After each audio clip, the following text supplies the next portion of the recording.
list of people who are here that would like to say the words, congratulate Dawn. We'll go on board. Mr. Mike Kovack, the Medina County Auditor.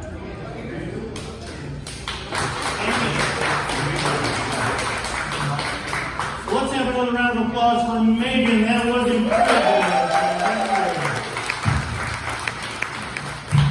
Well, good morning, ladies and gentlemen. Thank you very much for taking time out of your day early on a Sunday morning to honor and recognize our wounded warriors. It's the right thing to do. You know, many people talk about Iraq and Afghanistan as the forgotten wars because, quite frankly, the American people as a whole weren't asked to sacrifice during these wars. But the American military and the families of the American military certainly were. You know, many people tend to dismiss these wars also because the number of killed in action were fairly low, just about 7,000 lost heroes between the two. And on my second tour of duty for Iraqi freedom, I remember talking to someone about that, a medic. And let's face it, we keep track of our wars by the number of heroes we lost, rightly or wrongly.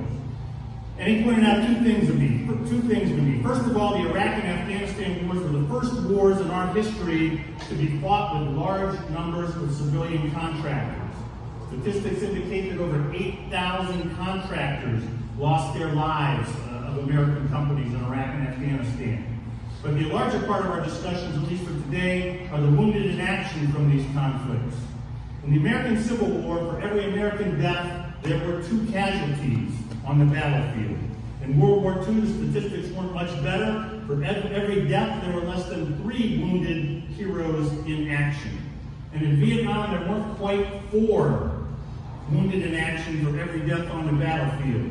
And in Iraq and Afghanistan, through the marvels and advances of medicine, by some estimates, there were 16 wounded warriors for every death on the battlefield. And God bless the angels in the medical field across all the medical services for the miracles they perform again and again on the battlefields across the Middle East. But now let's put that in context. The Vietnam conflict had 50,000 killed in action with about 150,000 wounded in action. Iraq and Afghanistan, with the civilian contractors, had about 15,000 killed in action, but over 240,000 wounded in action. Our wounded warriors. They are who we honor today. The United States of America and every single one of us owes those wounded warriors a debt. We all owe those warriors a continuing debt that they carry every single day.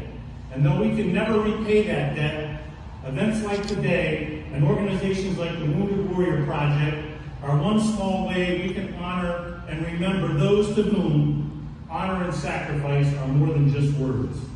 Thank you for coming out today, and thank you to Don Morrison and the Wounded Warrior Project for all they do for the heroes of Iraq and Afghanistan. We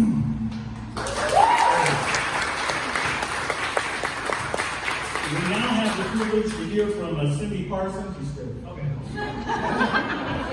And I want to read her entire bio. I just met her this morning, and I read her bio, and it's worth listening to.